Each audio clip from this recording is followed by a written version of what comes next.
You're tuned in to Philly's #1 college radio station, WHIP. How dare you conduct yourself that way? You owe us. You owe the fan base. You owe anyone that has ever had to go into a bar.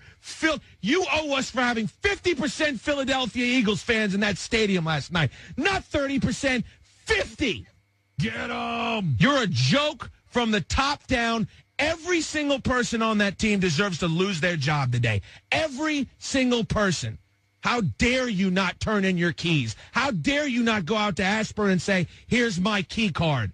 Do you know how loyal and passionate this fan base is? Do you know how much crap we have to put up with? Do you know how much crap we have to put up with people saying you have a racist nickname and your team's been losers for 10 years and the Dallas Cowboys own you and the Giants own you? And we got to deal with every time we go into that stadium, there's 50% Broncos fans, and you charge us $35 to park at your stupid stadium, and you sign a bunch of old-ass players year after year after year, and none of them pan out, and Brandon Lloyd's catching 50 touchdowns in Denver, and Ryan Clark's a Pro Bowler. Go screw! You go out there and put on that performance last night. I got to sit here and get these emails and know that these texters are calling in from. What do I tell these people? What do I tell these Redskins fans today? I got to look at LeVar, who played for this team and has no knees left, and people call in and say that he gave up on the team and that he betrayed them and he went to New York. Do you know what a joke this is? Get them. That happened in Maryland. That might as well have been the link. It might as well have been the link last night. And you know what? I don't even blame the fans for leaving. It was raining and crappy and cold out, and 50% of them had left by the end of the first quarter, and God bless the ones that did, because you deserve to do it. Boo them off the field and then leave and go home and go on with your life. Disaster. Wow. Then Eric Bickle, I love you, EB. I love you to death. I think you're one of the most talented DJs on the planet. But to sit here and listen to you apologize and say it's just one game, it's not just one game. It's 28 points in the first quarter against the Eagles with your season on the line, with Mike Shanahan, with a $70 million contract in place, being talked about Monday Night Football. How dare you? You're an embarrassment. You embarrassed the nation's capital, the most powerful city in the world. You spit in our face last night. You spit all in it. Having Albert Haynesworth do the worm on the field, and they've got it on video. It's on the DC Sports blog. He's doing the worm, LeVar. It looked like he was just dead. You suck. You suck, Dan Snyder. You suck, Mike Shanahan. And you suck, Washington Redskins. And you sucked for over a decade. And you embarrassed us last night. Oh, yes. Wow. That rant just brings great memories back, because I remember sitting as a high school student in New York at the WCWP, which is the CW Post radio station, as I was an intern there, and me and the guys there were just laughing at this clip because it was just such a legendary rant. And that was Chad Dukes from 106.7 The Fan after a 59-28 victory, the beatdown the Eagles put on the Washington Redskins on Monday Night Football a bunch of years back when Michael Vick was the quarterback. And it is fitting that the Eagles are playing the Redskins this week. Deshaun Jackson, hopefully he will be able to play after suffering an injury as he returns to Philadelphia. So let's go to Washington, D.C. and welcome in Chad Dukes from 106.7 The Fan from 2 to 6 p.m. You can hear him. Chad Dukes versus the world. Chad, it's Zach and Chase here in Philly. How are you? Gentlemen, help us drive all of your listeners away with those ramblings of a psychopath. Well, I just still, even every time we have you on, I have trouble cutting down that audio because it's 12 minutes of greatness, and I had to put it into 3 minutes. Yeah, I appreciate that. It definitely feels a lot longer than that whenever I listen to it, but people certainly in your neck of the woods seem to enjoy that. It was not the best days for me, I'll tell you that much. Did you just sit down after that show? Because you must have been exhausted after all that screaming, and just crack open a nice beer after that show with LeVar? One beer. There you go. Is it times 11 or 12, then maybe you're in the ballpark. So how are you enjoying this new gig? I know that LeVar joins you occasionally now, but he's now doing his big thing at the NFL Network from 6 to 10 a.m. But how are you enjoying the new show by yourself? That's great, man. The only co-host I ever wanted was myself. I get to hang out with LeVar twice a week. He comes on Mondays and Fridays. Brent Boot comes on my show. Santana comes on my show. So I get kind of like a bevy of co-hosts that come through. But, you can hear me screaming and yelling there. I love the sound of my own voice. So sitting there alone in a room talking for 4 hours is pretty much all I ever wanted to do anyway. Yeah, we're actually going to connect with LeVar later in the week and talk some football with him, so we're excited for that. But Deshaun Jackson, that's the big story here in Philadelphia. Obviously, we know what happened. The Eagles cut him in the offseason. He ends up signing with Dan Snyder's squad in the Washington Redskins. He did suffer an injury up against the Jaguars in that 41-10 victory for the Washington Redskins. What's the latest on Deshaun Jackson? Do you see him playing on Sunday? Yeah, I would be shocked if he doesn't play. I know he's going to have that reputation for being soft. A lot of people throw that around for him, but this game means a lot. One of the reasons I think he wanted to sign with the Washington Redskins is so he could get some get back, as they say, against the Philadelphia Eagles, and that's what I think they're going to look to do. The thing that what's been the wonderful surprise is that they didn't need him last week. The guys like Andre Roberts that they signed in the offseason, guys like you had Miles Paul at the tight end that was converted from wide receiver. They stepped up in his absence and played really, really well. And so the Redskins, maybe for the first time in about 2, 3, 4, 5 years, have some depth, guys that probably could start on other teams they can put in when a Deshaun Jackson goes down, when a Jordan Reed goes down, because they're already dealing with pretty key injuries on offense this early in the season.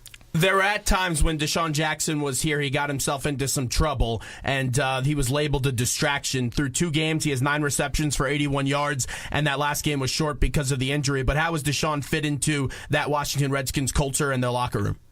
Yeah, it's tough to say. His teammates like him a lot. They seem to really buy into what he's doing. He's got a lot of guys that he knows on this team that he's familiar with. So on that end, I think it's fine.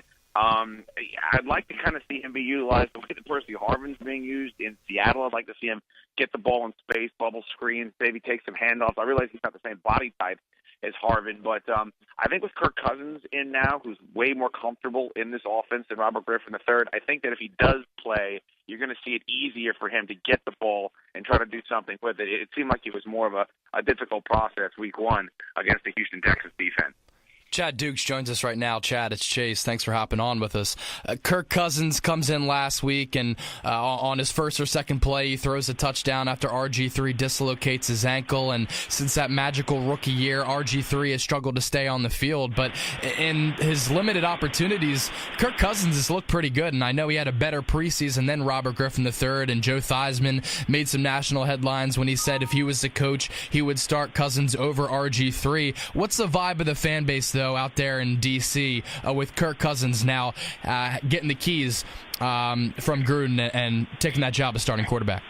Yeah, Theismann said that if it was a quarterback competition, there would be no competition between Cousins and Griffin because Cousins just knows that offense better. He's more comfortable in that offense, and I think most Redskins fans knew that Cousins, would look better now. Griffin was the long play because of the level of his talent.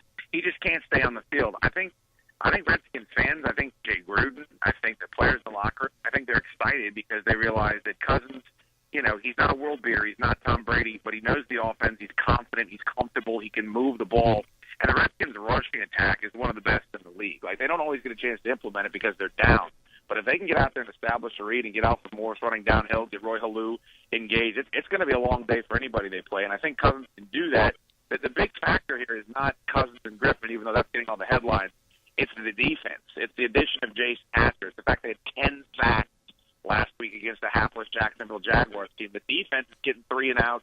They're getting the ball back for the offense, and that's probably going to be the difference if they have a shot against the Philadelphia Eagles. Yeah, even against the Houston Texans in week 1, that defense did look pretty solid. And you talk about the 10 sacks that the Redskins racked up last week.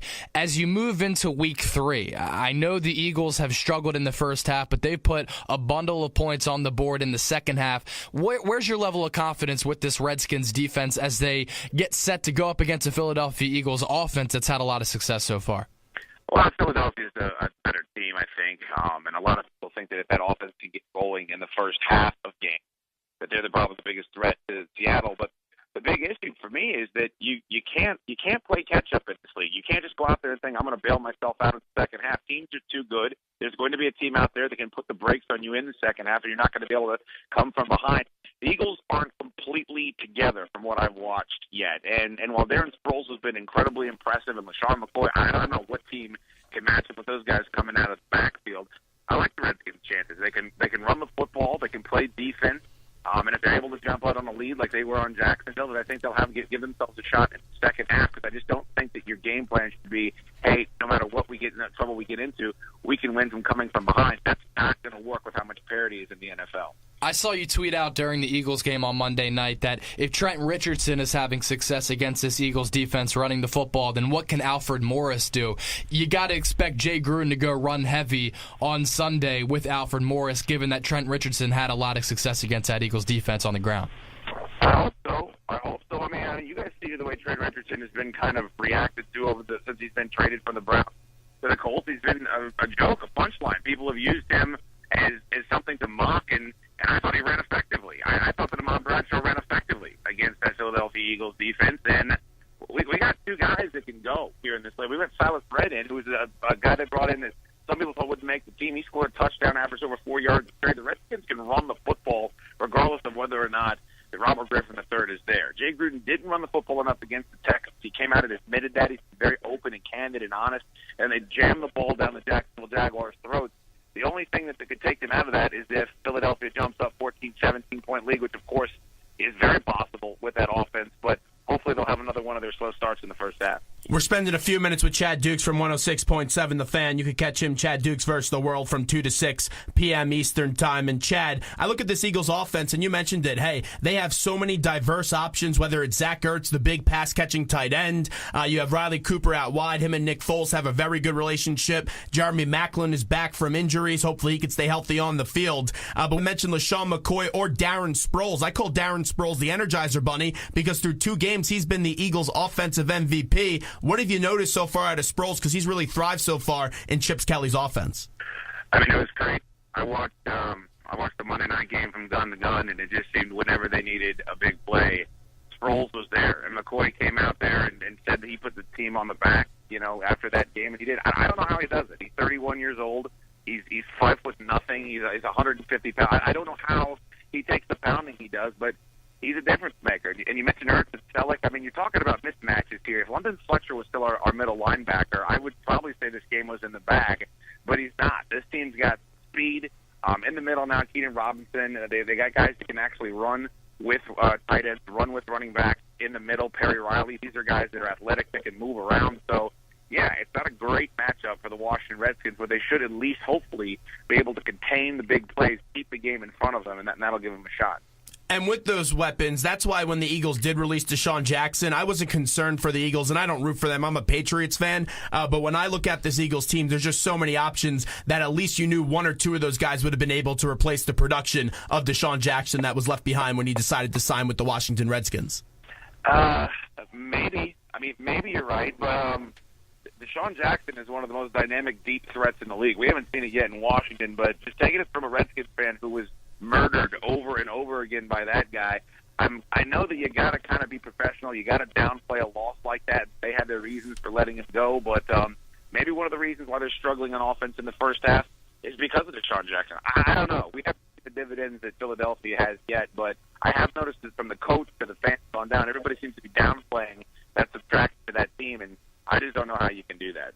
Yeah, the Eagles definitely struggled without Deshaun Jackson, and they don't really have a receiver who can take the top off the defense. So that's why they've been attacking the hash marks a lot, Chad.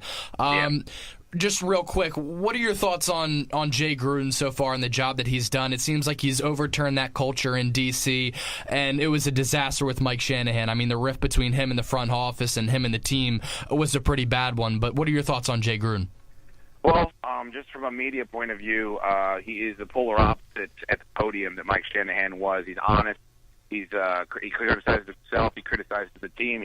He will call players out and say, look, this guy needs to play better. This guy missed the block. I like that. I respect that. And also, look, Mike Shanahan was about as close to a T-800 Terminator unit as you can find, emotionless. The guy was backdooring people on his way out the door. But he rescued this franchise out of a horrible situation, cap-wise, out of a horrible situation, draft-wise, and took control of it. And a lot of these players that he drafted, a lot of these players that he brought in and was criticized for bringing in, Kirk Cousins most notably, now are paying huge dividends for this team. So I'm wondering how we'll look at Mike Shanahan in 5 years after the dust has settled from this Robert Griffin III fiasco and say, hey, maybe he didn't do such a bad job here.